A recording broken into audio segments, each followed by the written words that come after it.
રાજકોટમાં પોલીસ દ્વારા માર મારવાના કેસમાં વધુ એકનું મૃત્યુ થયું છે। હમીર રાઠોડ બાદ રાજુ સોલંકી નામના વ્યક્તિનું મોત થઈ ગયું છે। એએસઆઈ અશ્વિન કાનગડ દ્વારા માર મરાતા રાજુ સોલંકીનું મોત થયાના આક્ષેપો થઈ રહ્યા છે। મૃતકના પરિવારજનોનો એએસઆઈ અશ્વિન કાનગડ પર હત્યાનો આરોપ છે, તો અશ્વિન કાનગડ સામે કડક કાર્યવાહી કરવા સોલંકી પરિવારની માંગ છે।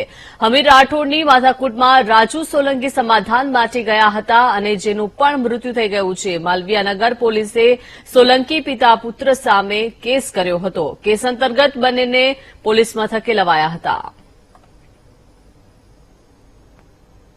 બનાવ આપણે 15 ને 16 એપ્રિલની વચ્ચે રાતના 10:30, 11, 12 વાગ્યા આસપાસ માથાકૂટ અમારા સગાવાલા આવી રહી હતી। એ બાબતે અમે હમીરભાઈને સમાધાન માટે બોલાવેલા હતા।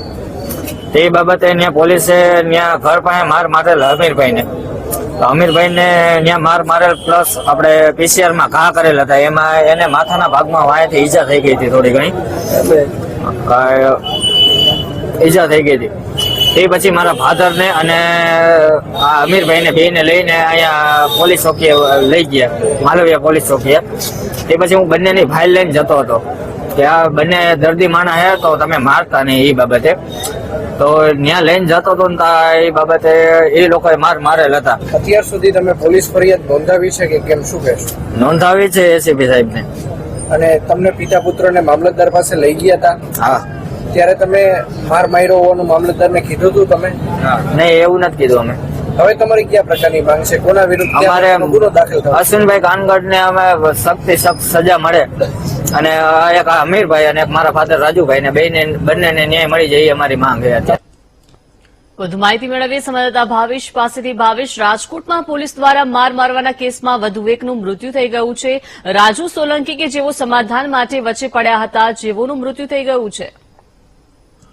જી, ખાસ કરીને હું આપને વાત કરતો રાજકોટમાં 14 એપ્રિલના રોજ આંબેડકરનગરમાં બે પાડોશીઓ ઝઘડ્યા હતા, જેમાં હમીર રાઠોડ છે તે વચ્ચે પડ્યો હતો।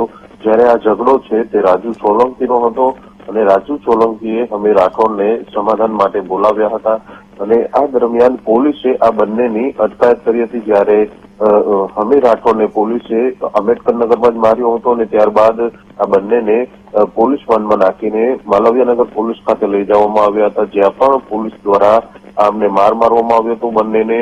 એવામાં વધુ મારવાના કારણે જે હમીર રાઠોડ છે તેનું 16 એપ્રિલના રોજ સારવાર દરમિયાન મોત થયું હતું। જ્યારે આ મામલે આરોપી એએસઆઈ અશ્વિન કાનગડની ધરપકડ કરવામાં આવી હતી। ગઈકાલે જ અશ્વિન કાનગડ છે તેની ધરપકડ કરવામાં આવી છે અને આ ઘટનાના 10 દિવસ બાદ રાજુ સોલંકી નામના જે યુવાન છે તેનું મોત થયું છે। જોકે રાજુ સોલંકીના પરિવારજનો દ્વારા પણ આક્ષેપ કરવામાં આવ્યા છે કે અશ્વિન કાનગડ દ્વારા જે પ્રમાણે રાજુ સોલંકીને માર મારવામાં આવ્યો હતો તેના કારણે જ તેનું મોત થયું છે। હાલ સમગ્ર મામલે પોલીસ દ્વારા તપાસ શરૂ કરવામાં આવી છે। છેલ્લા 10 દિવસથી રાજુ સોલંકી છે તે અલગ અલગ હોસ્પિટલમાં સારવાર લઈ રહ્યો હતો। એવામાં ગઈકાલે રાત્રિના 9 વાગે તેનું ખાનગી હોસ્પિટલમાં સારવાર દરમિયાન મોત થયું છે। ત્યારે હવે જોવાનું રહેશે કે પોલીસ દ્વારા આ મામલે કયા પ્રકારની કાર્યવાહી કરવામાં આવશે।